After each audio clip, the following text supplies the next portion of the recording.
So, welcome to the very first lecture for your CA Intermediate Economics, paper 8B. We will be starting with the second unit, that is public finance. Okay. जैसा मैंने आपसे कहा कि आप अगर थोड़ा सा कुछ बातों को समझें, last year May 2020 when covid was going on, government ने एक पैकेज अनाउंस किया था yes sir 20 lakh crore package हुआ था। सिर्फ 20 लाख करोड़ का पैकेज हुआ था या और भी कुछ सरकार ने किया था? क्या सरकार ने लोगों को फ्री राशन दिया?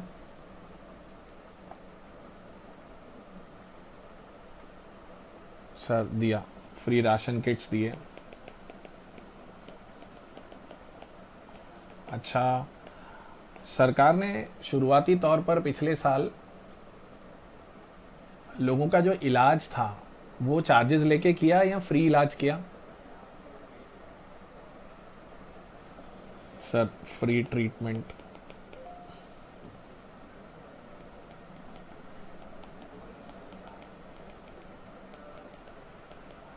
करेक्ट। उसके बाद फ्री मेडिकल सपोर्ट दिया, ट्रीटमेंट दिया, घर घर जाके मेडिसिन भी बांटी हैं। और अभी सरकार आपको मेरे को वैक्सीन चार्जेबल बेसिस पे दे रही है, फ्री दे रही है? Sir free vaccines. ये सब अगर अपन देखने जाएं तो इसका मतलब आपने और मैंने सरकार को खूब गाली दी हो, सरकार को खूब कोसा हो, चाहे वो 70 साल की कांग्रेस हो या 7 साल की बीजेपी हो। आप सरकार को गाली दे सकते हो, सरकार पे नाराज हो सकते हो, उनसे शिकायत कर सकते हो, उनको ये बोल सकते हो कि आप कुछ नहीं करते, but can you just even imagine the country without them?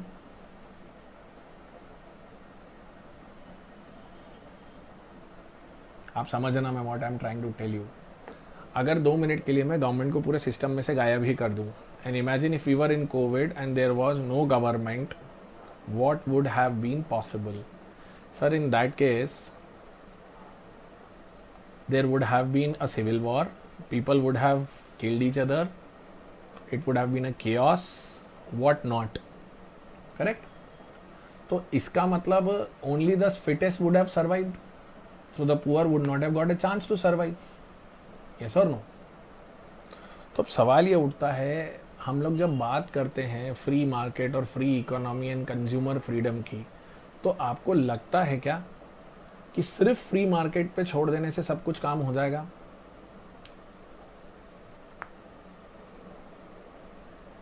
Sir there will be like anarchy. Sir simple सी बात बोलूँ तो मतलब कुछ बचेगा ही नहीं अगर कोई व्यवस्था ना हो तो।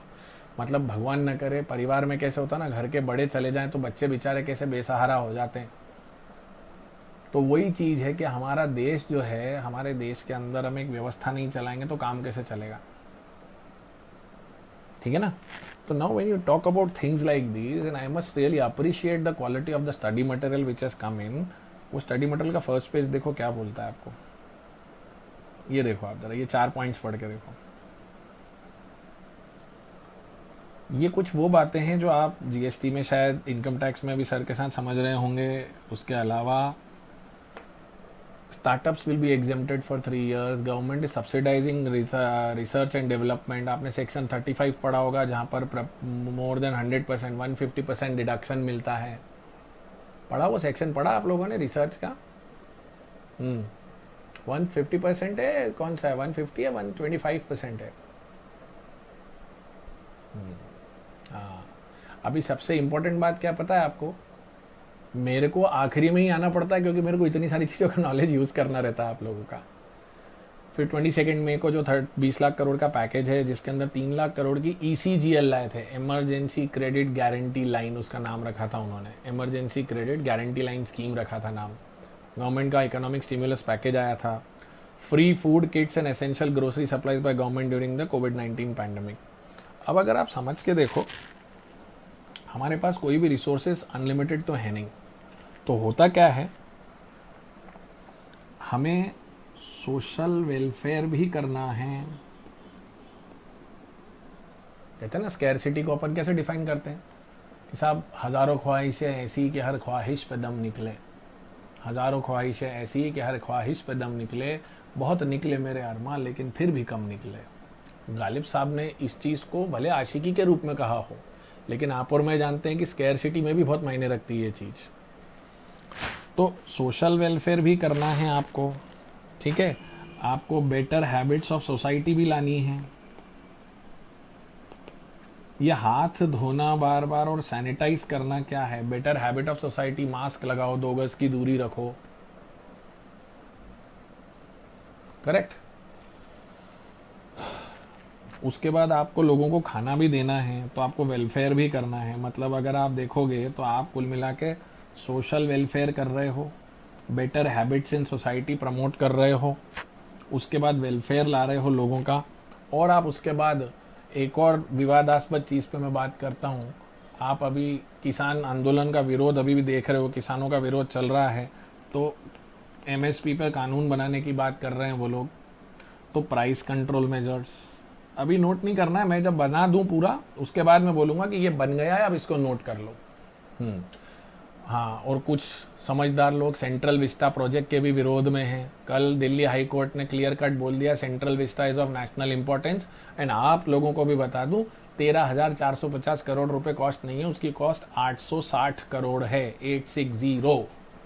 Contract has been awarded to Tata, ठीक है, 860 करोड़ का है वो। और 1 लाख रुपए पेनल्टी लगाई है। बोला ये पब्लिक इंटरेस्ट लिटिगेशन नहीं है, ये प्राइवेट प्ली है, तो आप लोग हमारा कोर्ट का टाइम बर्बाद करो, 1 लाख रुपए पेनल्टी दो। अब देखो ये सारी चीज़ें होंगी, ये देश है आपका और इतना सब कुछ होने के बावजूद इस देश में आज़ादी है कि आप प्रधानमंत्री की आलोचना कर सकते हो, ठीक है। अब इन सब चीज़ों को साथ में लेकर आते, तो ये सब करना हम चाहते तो हैं। क्या हमारे पास रिसोर्सेज लिमिटेड अनलिमिटेड है? नो सर, हमारे पास स्कैरसिटी है सर।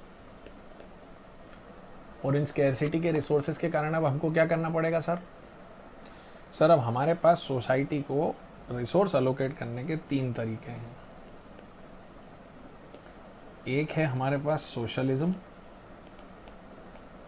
दूसरा है कैपिटलिज्म, और तीसरा है मिक्स्ड।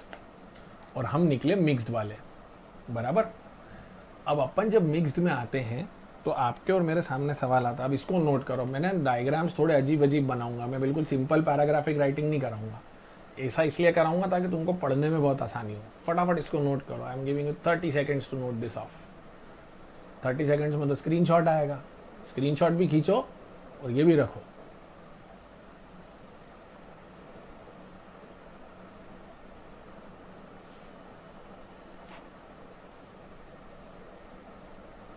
आगे बढ़ूं?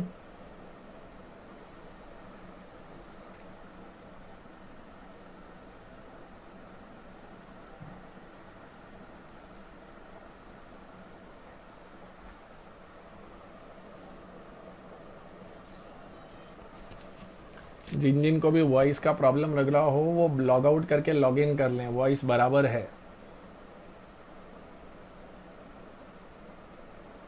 लब्धि ऊपर कुछ लिखा ही नहीं, बस यही लिखा है बेटा। ओके, अब मैं नीचे एक पैराग्राफ लिखवाता हूं आपको, देखो ये अब मेरे साथ नोट करते चलो। Adam Smith supported free markets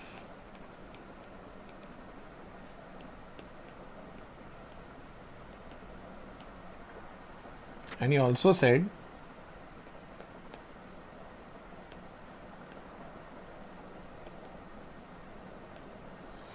that government has an allocation role। अभी से आदत डालेंगे, गवर्नमेंट वर्ड को GOVT कोई नहीं लिखेगा, मैं भी नहीं, आप भी नहीं। ये आदत अभी नहीं बदली तो एग्जाम में ज़रूरत बन जाएगी, और GOVT देख के उधर पेपर एग्जामिनर निपटा सकता है तुमको। ध्यान रखना, पूरा गवर्नमेंट लिखने की आदत अभी से डालो, एक्सेप्टेबल नहीं है। नहीं तो तुम्हारी कॉपियों में डेप्रिसिएशन डेप, फिक्स असेट्स फा, लाइबिलिटीज लिया, assets S.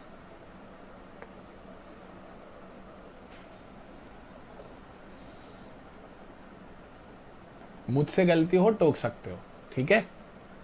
Balance sheet BS। So the government has an allocation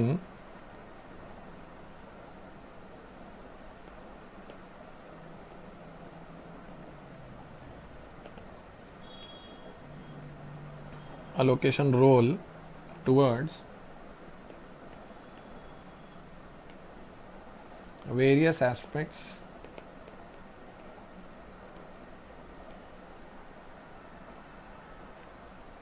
and the economic functions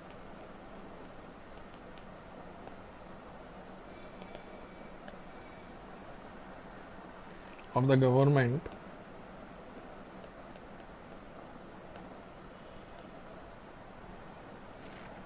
understands it. Correct.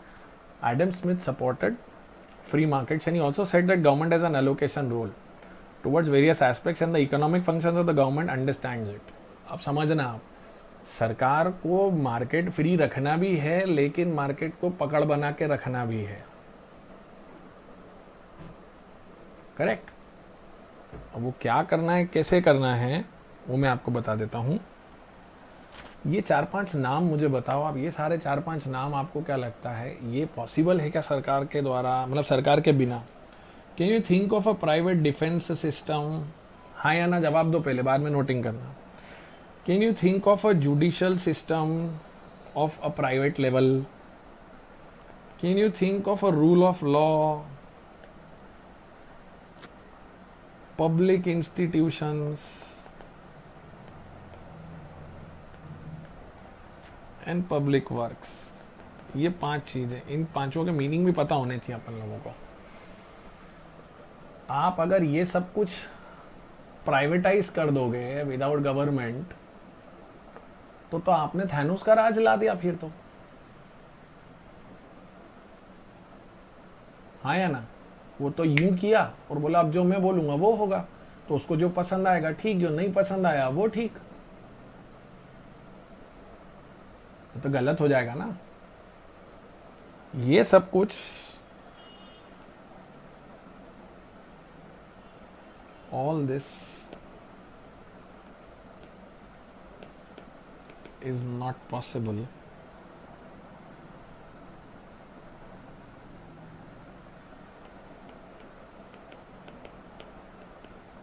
but is necessary for a society to function. ये note करो.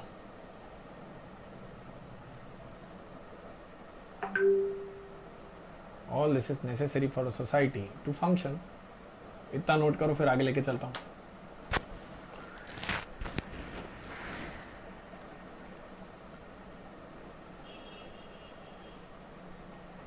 और इसमें तो कुछ लोग बहुत ज़्यादा टेकी समझदार बन के सिर्फ स्क्रीनशॉट ले रहे होंगे.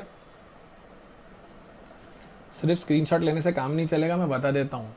एग्जाम में मोबाइल सबमिट नहीं करना, अपने हाथ से लिखना है अपने को सब कुछ.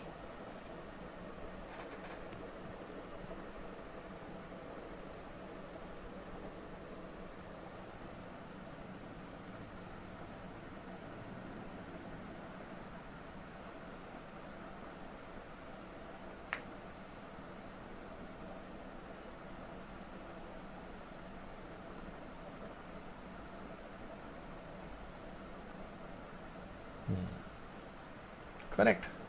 अच्छा, अब आप सब लोगों ने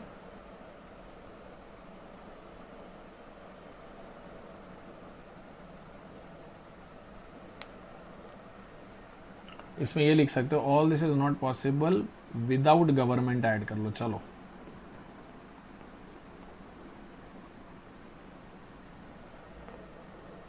all this is not possible without government.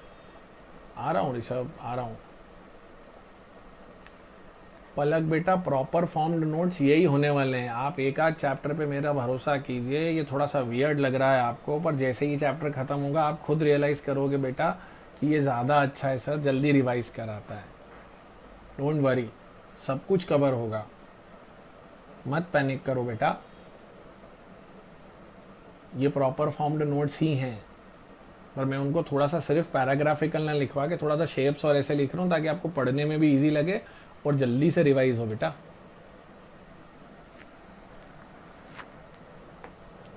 Okay. अब एक बात बताइए मुझे,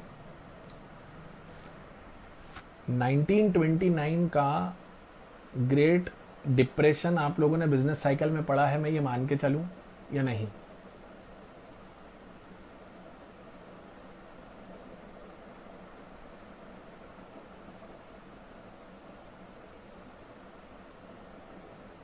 अब ये कुछ बच्चों ने नहीं पढ़ा है। हाँ, जिन्होंने नहीं पढ़ा है तो उनको सीए फाउंडेशन की किताब निकालनी पड़ेगी, उनको डिप्रेशन और वो पढ़ना पड़ेगा। बिकॉज आप मेरे को दो चार चीज़ों का क्लियरेंस दे दो, क्योंकि अब मैं जैसे शब्द यूज़ करने वाला हूँ तो आप मेरे को बता दो, are you aware of all these words और नॉट। मेरे को बता देना, मैं तीन चार एक छोटा सा क्रॉस मतलब वो क्या था, फैक्ट चेक ले रहा हूँ आप सबसे। ओके, सबसे पहला, are you aware of the word inflation? Are you aware of the word balance of trade, balance of payment? Are you aware of the word budget deficit? Are you aware of the word deficit financing? Are you aware of the word FDI and FPI, foreign direct investment, foreign portfolio investment? Are you aware of the word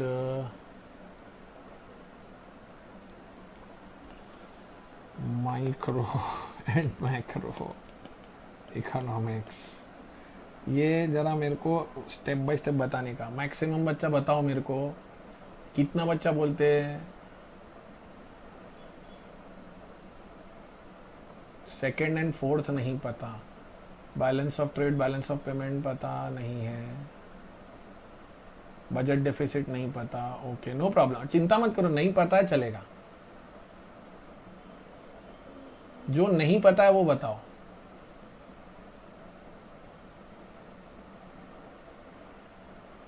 अच्छा, ये number 1 2 3 4 5 6 BOT, balance of trade, balance of payment. Okay, inflation और FDI ही पता है। Okay, 2 3 4 नहीं पता, ठीक है, ये नहीं आता, ये नहीं आता, ये नहीं आता, नो प्रॉब्लम्स। बाकी तो आना होगा। ठीक है, तो अब आप सब लोग चिंता मत करो, आई विल मेक श्योर कि इन सारे शब्दों के बारे में मैं आपको समझा दूँ, उसकी चिंता मत करो आप। Because when we get into, है ना, balance of trade, balance of payment international trade से रिलेटेड है। और मैं जब इंटरनेशनल ट्रेड आप लोगों को पढ़ाऊंगा तो मैं पहले पूरा बीओटी बीओपी समझा दूंगा 20 मिनट में आपको, ठीक है, उसके बाद मैं आपको समझाऊंगा। इसी चैप्टर के अंदर आपका मेरा यूनिट 2 जो अपन चालू कर रहे हैं अपन, उसमें पब्लिक फाइनेंस में ये दोनों वर्ड कवर हो जाएंगे, ठीक है। और FDI FPI again international trade में कवर हो जाएगा आपका। और अगर उससे पहले आप लोगों को लगता है कि जल्दी है सर मेरे को तो एक बार सुनने का है, तो मेरा एक बेसिक रिविजनरी लेक्चर यूट्यूब पे रखा हुआ है, मैं उसके आप लोगों को लिंक शेयर कर देता हूँ, आपको मौका लगे उस लेक्चर को देख लीजिएगा, ठीक है। ये दे दी मैंने लिंक आपको, है ना, इसलिए उसकी टेंशन मत लो आप, ये सारी चीज़ें मैंने वहाँ एक्सप्लेन करी हैं।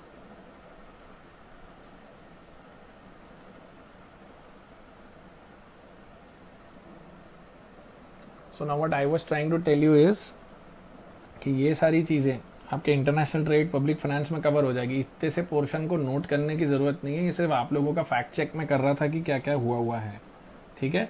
सो डोंट वरी, ये दोनों चीज़ आपको कवर हो जाएंगी उसमें पब्लिक फाइनेंस में, और ये वाली इंटरनेशनल ट्रेड में हो जाएगी आपको कवर। और जब आप पब्लिक फाइनेंस में पढ़ोगे तो इन बजट डेफिसिट और डेफिसिट फाइनेंसिंग का सीधा इम्पैक्ट होता है इन्फ्लेशन पर। मॉनिटरी पॉलिसी के अंदर अपन समझ जाएंगे, तो वो मॉनिटरी पॉलिसी में कवर हो जाएगा। ओके, चलिए आगे बढ़ते हैं। तो मैं आपसे ये कह रहा था कि गवर्नमेंट के बिना ये सब कुछ बन नहीं सकता। तो when in 1929 and 30 the government function was relooked. The government function was relooked and analyzed as follows.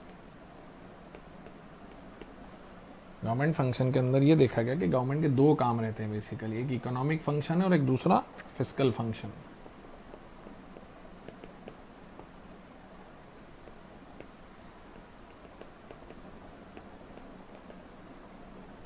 अभी इकोनॉमिक फंक्शन और फिजिकल फंक्शन कैसे है सर? देखिए, इकोनॉमिक और फिजिकल फंक्शन के अंदर वो ये कहना चाहते हैं आपसे और मुझसे कि एक तरफ होती है पब्लिक, ये वाला एक छोटा सा रिलेशनशिप बड़े अच्छे से समझना। एक तरफ होती है पब्लिक, ठीक है, दूसरी तरफ होती है गवर्नमेंट।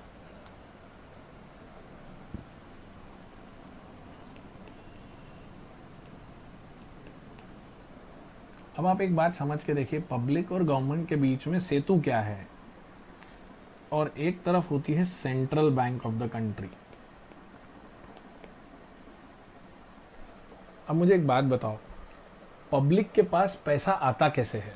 अगर अपन सोचे तो पब्लिक के पास डायरेक्टली बैंक अकाउंट में सरकार 15-15 लाख क्रेडिट करती क्या? नहीं सर, ऐसा तो होता नहीं। पैदा होते से कोई अमाउंट अलोकेट होता है क्या किसी व्यक्ति को? नहीं सर। मतलब आप थोड़ा सा बेसिक लेवल पे जाइए कि बेसिकली पैसा शुरू होके जनरेट होके आता कैसे है मार्केट में। Who does the expenditure?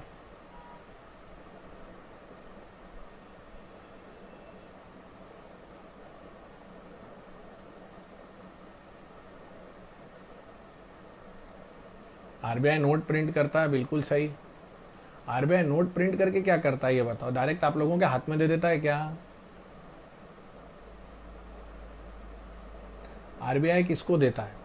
Banks को। अच्छा, बैंक अपना पैसा आपको देती है या बैंक पब्लिक का पैसा ही सर्कुलेट करती है?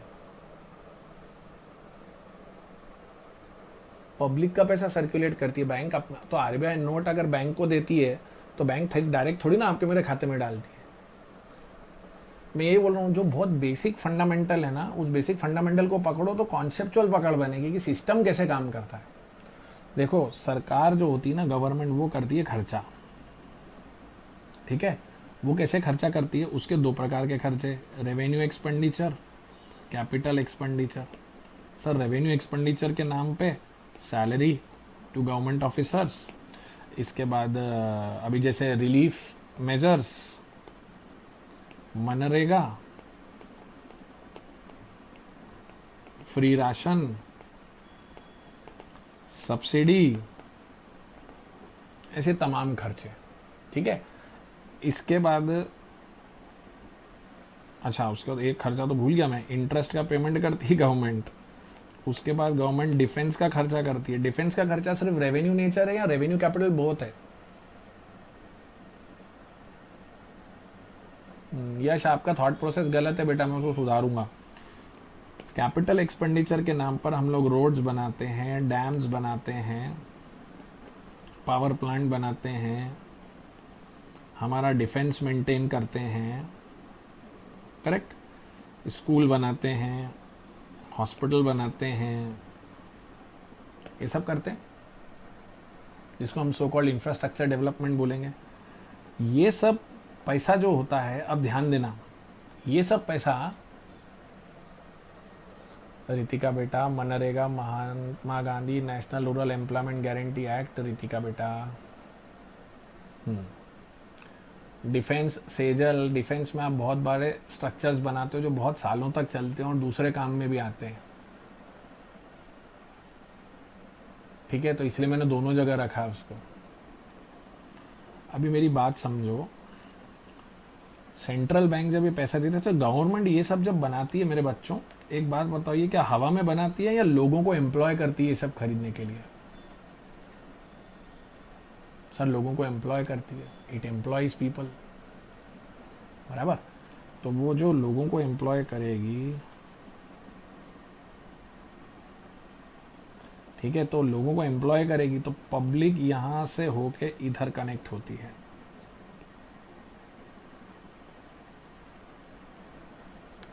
करेक्ट। तो पब्लिक, अब गवर्नमेंट क्या करती है जब काम करके देती है पब्लिक, तो गवर्नमेंट क्या करती है? गवर्नमेंट पब्लिक को क्या देती है? सर, गवर्नमेंट देती है पब्लिक को पैसा। चलो, पैसे की लाइन अलग कलर की बना देता हूँ, मेरे पास फैसिलिटी है, रेड नहीं, येलो, हाँ चलो रेड बना देता हूँ। तो यहाँ से पैसा आता है पब्लिक के पास,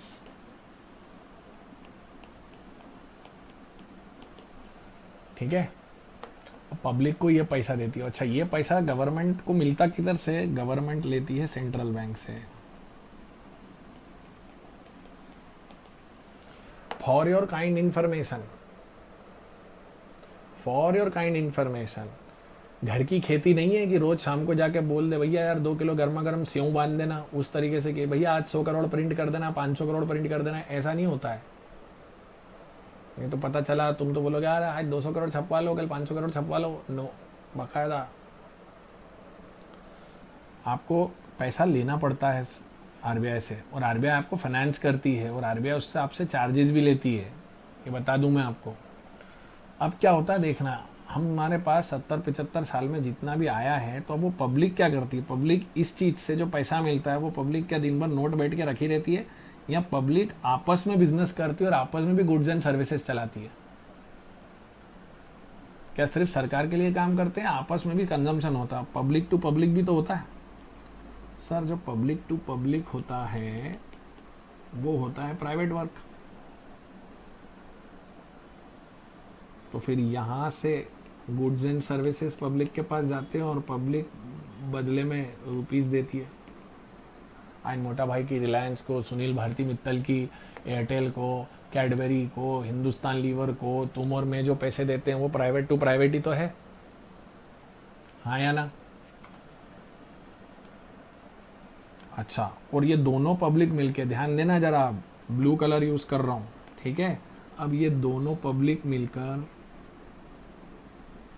और गवर्नमेंट मिलकर ये सब पैसा किधर जमा कराते हैं? सर, ये सब पैसा जमा कराते हैं कमर्शियल बैंक्स में।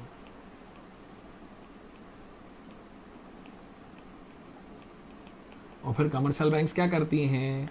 इसी पैसे को इन सब के बीच में सर्कुलेट करती हैं कि नहीं, हाँ या ना?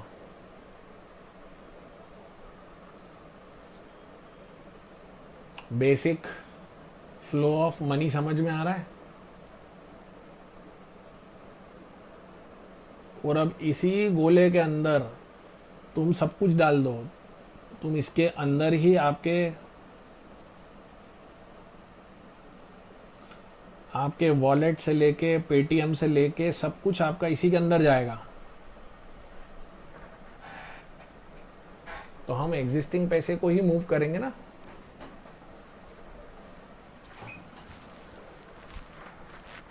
अच्छा, अब इसी के अंदर से गवर्नमेंट आपसे टैक्स भी लेगी, डायरेक्ट टैक्स, इनडायरेक्ट टैक्स, दोनों, हाँ या ना?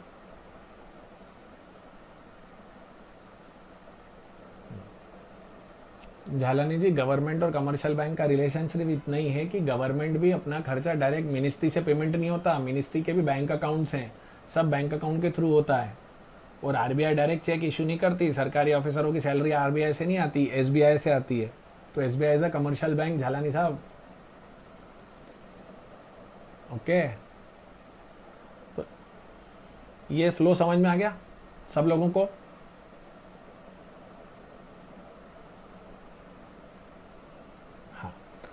ये मैंने क्यों समझाया फ्लो, क्योंकि मैंने क्या बोला, the government was relooked and analysed as follows. In 1930 the government function was relooked and analysed as follows: economic function, fiscal function, ठीक है? तो ये पूरा जब फ्लो समझ में आता है, तो 1959 में, 1959 कौन सा साल हो गया? वर्ल्ड वॉर के पहले, वर्ल्ड वॉर के बाद?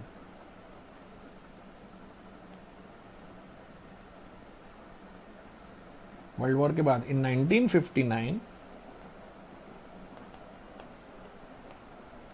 Richard मसग्रेव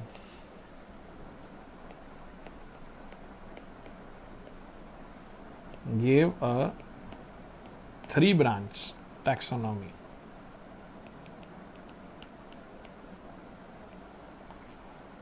theory. अब ये 3-branch टैक्सोनॉमी थ्योरी क्या है sir? Sir, 3-branch taxonomy theory बोलती है कि गवर्नमेंट के बेसिकली 3 फंक्शंस होते हैं: first, second and third. First is allocation function,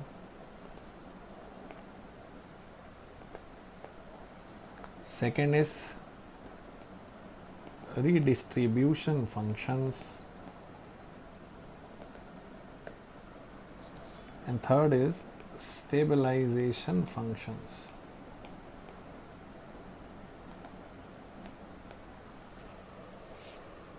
ये नोट करो।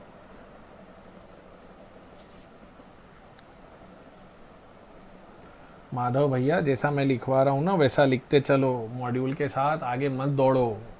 सब कुछ प्लान्ड है मेरा, मैं उस हिसाब से कराता जाऊंगा।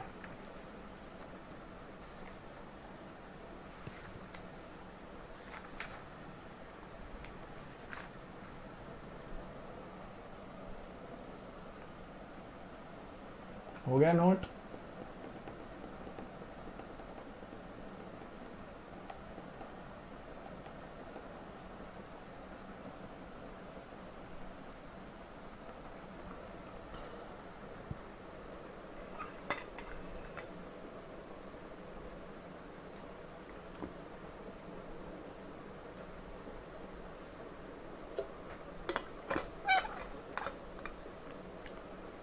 आप में से कितने बच्चे चाहते हैं कि मैं आप लोगों को पीडीएफ दे दूं डायरेक्ट, आप नोट नहीं करना चाहते? मेरे को कोई दिक्कत नहीं है, but this is going to be really bad for your preparations, ये बता दूं मैं आप लोगों को। आप नोट करोगे, नोट करने से मैं पीडीएफ आखिरी में दूंगा, आखिरी में।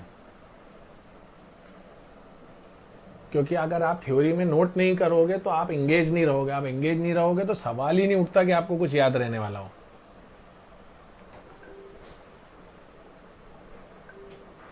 और अगर आप लोगों के पास किताब कॉपी के अंदर 25-50 पेज नहीं है तो मैं नहीं मानता ये कि घर में 25-50 पेज नहीं है।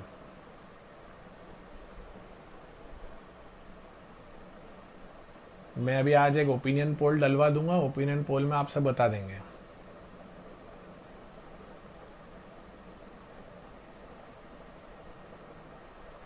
चैप्टर खत्म होने के बाद मैं दूंगा, ठीक है?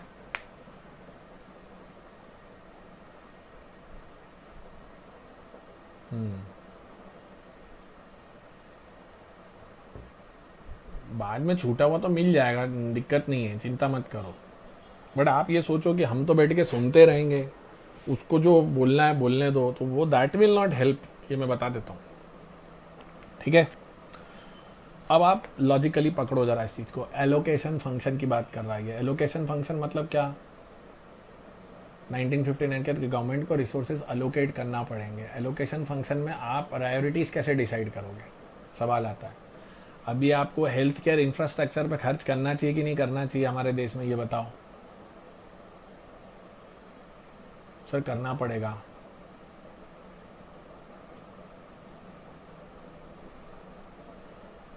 करना पड़ेगा ना? तो सर अब वो करना चाहिए क्योंकि हमारा बेड पॉपुलेशन रेशियो क्या है पता है? 1.03 हॉस्पिटल बेड्स पर 1000 पॉपुलेशन इन अवर कंट्री।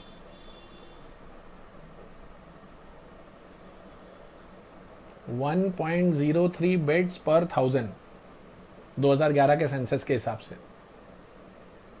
मतलब 1000 लोग अगर बीमार पड़ जाएं तो 1.03 बेड्स हैं। और बेड्स कितने नहीं होते हैं इसको हम समझते हैं। मतलब उसको अगर आप समझ के देखेंगे कि 1.03 इंटू 1000 है तो 10,000 करोगे तो 10.3, और 1 लाख करोगे तो 1 लाख लोगों पे 103 पलंग है हमारे यहाँ पर। अब आपकी जानकारी के लिए बता दूं, अमेरिका के पास 1 लाख लोगों के ऊपर कोई 50,000 पलंग नहीं है, ये भी मैं बता दूं। साथ साथ आपको ये बता दूं कि देश को बुरा ही बुरा मत समझो। कोविड पैंडेमिक के हिसाब से कोई भी देश प्रिपेयर्ड नहीं है। और पिछली वाली आपने वेव के अंदर क्या हुआ था? मास्क और सैनिटाइजर से निपट लिया था ना काम। किसको मालूम था भाई कि यहाँ पर इस बार ऑक्सीजन की कमी आएगी? ये कल हमारी बात हो चुकी है क्लास के अंदर। तो हाँ, बट हॉस्पिटल इंफ्रास्ट्रक्चर कम है, इस बात को हमें एक्सेप्ट करना पड़ेगा। और हेल्थ इंफ्रास्ट्रक्चर पे ध्यान दिया नहीं गया। हम हमारे जीडीपी का बहुत छोटा परसेंटेज खर्च करते हैं उस पर। अब उसको बढ़ाकर वाहवाही बटोरेंगे तो उससे पहले तो डांट पड़ेगी अपने को सब जगह से, सरकार को। तो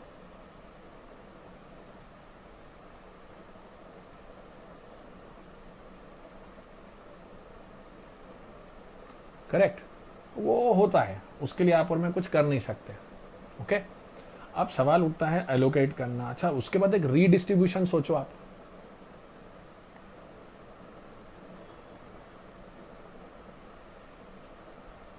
रीडिस्ट्रीब्यूशन फंक्शन क्या है, सोच के बताओ। मतलब पहले कॉमन सेंस क्या आता है दिमाग में, आपको बताओ। रीडिस्ट्रीब्यूशन करना मतलब कहीं पर कुछ बहुत ज़्यादा अवेलेबल है तो उठा के उसको दूसरी जगह पर प्रॉपरली डिस्ट्रीब्यूट कर देना। Very good, nice word share given by, phrase given by Ananya. Sir, excess से निकालो और स्केयर्स पे डालो। Correct, excess to squares, same given by Ishwan also, good. तो रीडिस्ट्रीब्यूशन फंक्शन वो कहता है। तो एक बात बताओ, आपको वो याद है उज्ज्वला भारत योजना, जो आप और मैं गैस कनेक्शन बुक कराने जाते हैं तो गैस कनेक्शन बुक कराते तो फट से बोलता ना, आप अपने यहाँ की सब्सिडी छोड़िए और किसी गरीब के घर का चूल्हा जलाइए। ऐसा कुछ याद आता है आपको? This was one of the very phenomenal successful योजनाज of the government of India in 2014। घर घर में उन लोगों के गैस कनेक्शन पहुंचा, तो वो फर्क पड़ता, वो रीडिस्ट्रीब्यूशन होता है। उसके बाद आता है स्टेबलाइजेशन फंक्शन। स्टेबलाइजेशन फंक्शंस के अंदर एक बहुत अच्छी चीज़ है, वो लोग व्यवस्था कैसी, अच्छा व्यवस्था कैसी होना चाहिए, बीजेपी आए कांग्रेस आए उस हिसाब से चलना चाहिए, या चाहे बीजेपी आए चाहे कांग्रेस आए व्यवस्था अपने आप चलना चाहिए?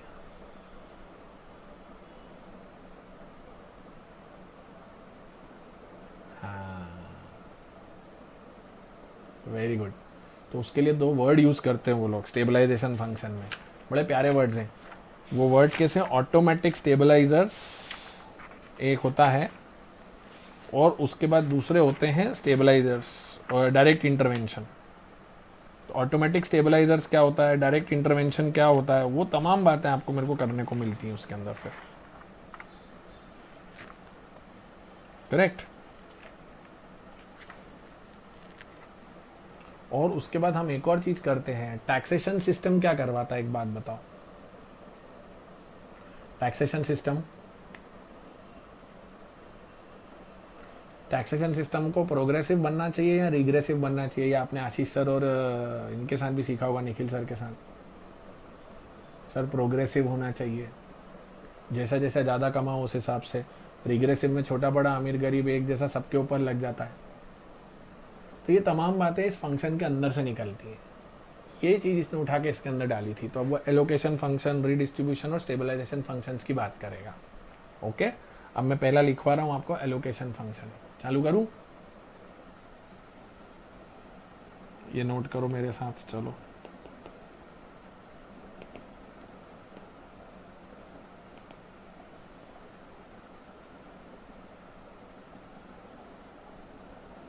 अब इस एलोकेशन फंक्शन के अंदर दो लोग मिलेंगे आपको, private sector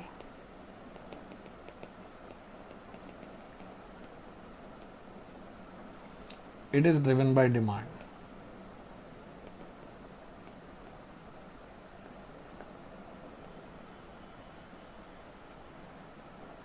It is driven by demand, supply and consumer preferences. Here producers profit matters,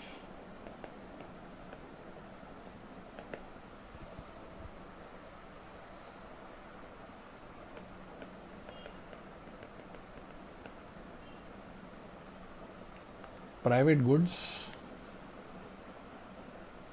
are made available by markets based on demand and supply.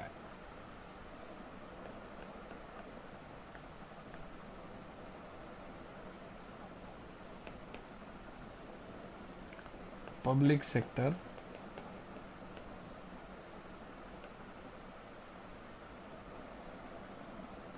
अब पब्लिक सेक्टर क्या बोलता है? Public goods. ये दो नए शब्द आ रहे हैं अब आपके सामने, मेरे सामने, प्राइवेट गुड्स और पब्लिक गुड्स। ये 12वीं में थोड़े बहुत सुने होंगे, बट इसके ऊपर आप और मैं खूब जम के डिस्कशन करने वाले हैं। पब्लिक सेक्टर में बोलते हैं public goods are not available in sufficient quantity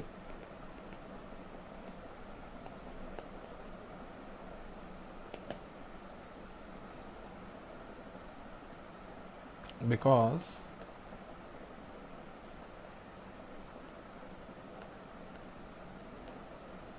government produces them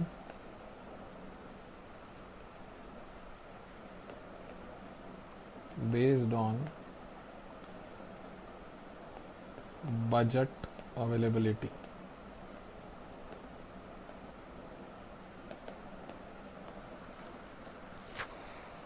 and revenue and expenditure calculation. अभी हमारे देश में मोदी जी ने जो उनकी सरदार वल्लभ भाई पटेल की वो बड़ी स्टैचू बनवाई है उसका विरोध होता है, वो सेंट्रल विस्टा प्रोजेक्ट बनवाते उसका भी विरोध होता है, क्योंकि वो बोलते हैं कि आपने एक्सपेंडिचर वहाँ क्यों कर दिया, और भी बहुत सारे काम अवेलेबल हैं, वो करना चाहिए आपको, ऐसा उनका लोगों का कहना आता है। तो अब सवाल उठता है कि क्या वो प्रायोरिटी है नहीं है, वो तमाम बातें, उसके पीछे भी लॉजिक्स हैं अवेलेबल, वो भी मैं शेयर करूँगा आप लोगों के साथ। बजट, इसको कंप्लीट करो, on the budget availability and revenue and expenditure calculation. It so happens, it happens so because so many things need to be done with limited resources.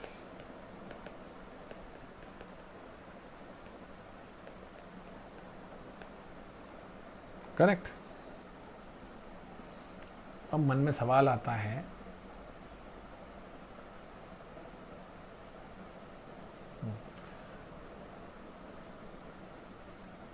अब बड़ा सवाल आता है कि वाई सच सिचुएशंस हैपन।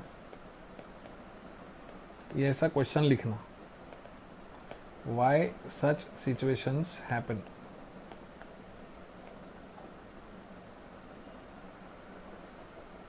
इसके लिए मैं बोलूँगा because efficient allocation,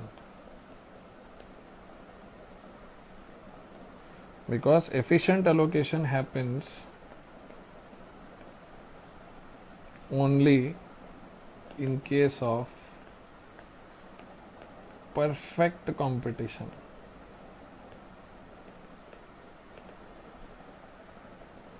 And in reality,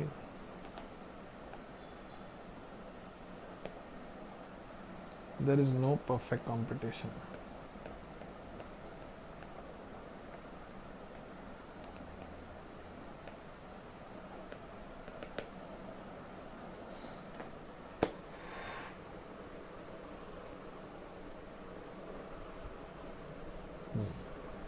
अच्छा, मेरे कुछ बच्चे इतना सारा बहुत ग्रुप पढ़ रहे हैं कि बेचारों का बेसिक जीके गया हुआ है कि सेंट्रल विस्टा प्रोजेक्ट क्या है। भैया वो प्रधानमंत्री एक एक्सटेंशन ऑफ द पार्लियामेंट बना रहा है, नई पार्लियामेंट बन रही है, उसको सेंट्रल विस्टा प्रोजेक्ट नाम दिया गया है। ठीक है, कर लिया नोट यहाँ तक, वाई सच सिचुएशंस हैपन।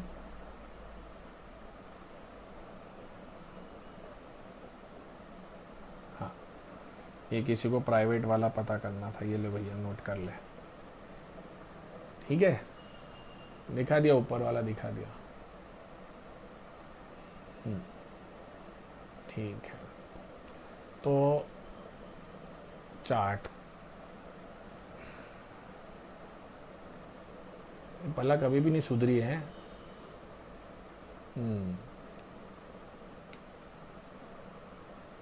हाँ, अब इसके ऊपर आगे मैं चर्चा करूंगा आप लोगों से। आज का समय समाप्त हो गया है। आज हम लोग अब हमारी एक रिदम में आना सेट हुए हैं, तो अब थोड़े दिन में आप लोग सीख जाओगे, आप लोग रेडी रहोगे कि यार ये रोज़ नोटिंग करवाएगा पढ़वाएगा तो तैयार रहेगा। ठीक है, और रही बात पीडीएफ शेयर करने की, तो पीडीएफ शेयर पूरा चैप्टर खत्म होने के बाद होगी, डेली लेक्चर के बाद नहीं होगी। नहीं तो एक ही लेक्चर, अब जैसे यही चैप्टर आपका 8 दिन चलेगा तो हमको 8 पीडीएफ भेजनी पड़ेगी, ये ध्यान रखना। मैं चैप्टर खत्म होने के बाद दूंगा, ठीक है। चलो अभी के लिए इतना ही, बाय बाय।